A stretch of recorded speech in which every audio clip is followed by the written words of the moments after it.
Declaro abierta la 41ª sesión plenaria de la Asamblea General. There are other peacekeeping operations that are small scale but must be resolved in Western Sahara.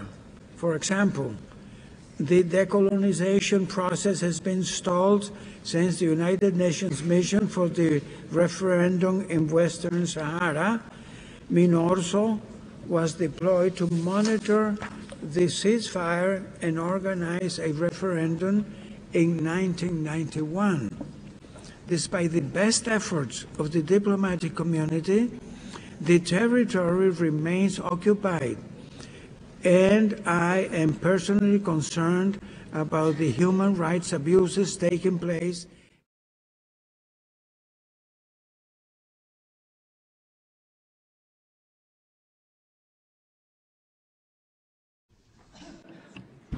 Monsieur le Président, au titre du point 4 de l'ordre du jour du Conseil des droits de l'homme relatif aux situations qui requièrent son attention, nous voudrions sur la situation des droits de l'homme au Sahara occidental.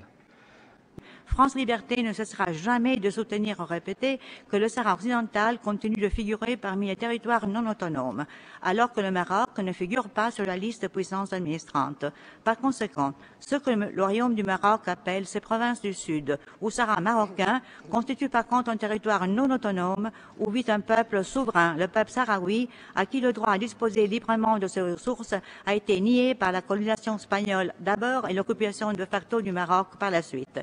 Au Sahara occidental, la répression continue d'être fortement dénoncée et documentée par plusieurs organisations de défense des droits humains, telles Human Rights Watch, Amnesty International.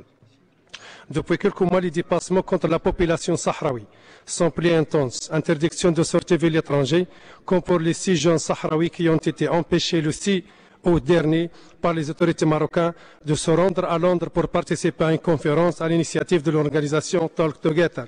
Interpellé le 14 août dernier, M. Nahama Asfari a été condamné le 27 août à 4 mois d'emprisonnement pour outrage à agent public, suite à un échange houleux au cours duquel un agent de la force publique ordonnait à M. Asfari doté de son porte-clés un drapeau de la République arabe sahraoui démocratique. Basé à Paris, M. Asfari est le coprésident du Comité pour le respect des droits de l'homme au Sahara occidental.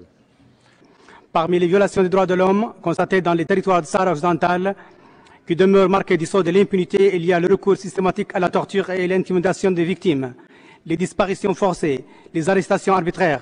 Beaucoup de défenseurs sahraouis des droits de l'homme ont payé le prix fort. Les défenseurs sahraouis des droits humains constituent une cible de choix pour les autorités marocaines, qui n'ont cessé au cours de ces derniers temps de multiplier les mesures d'intimidation à leur encontre.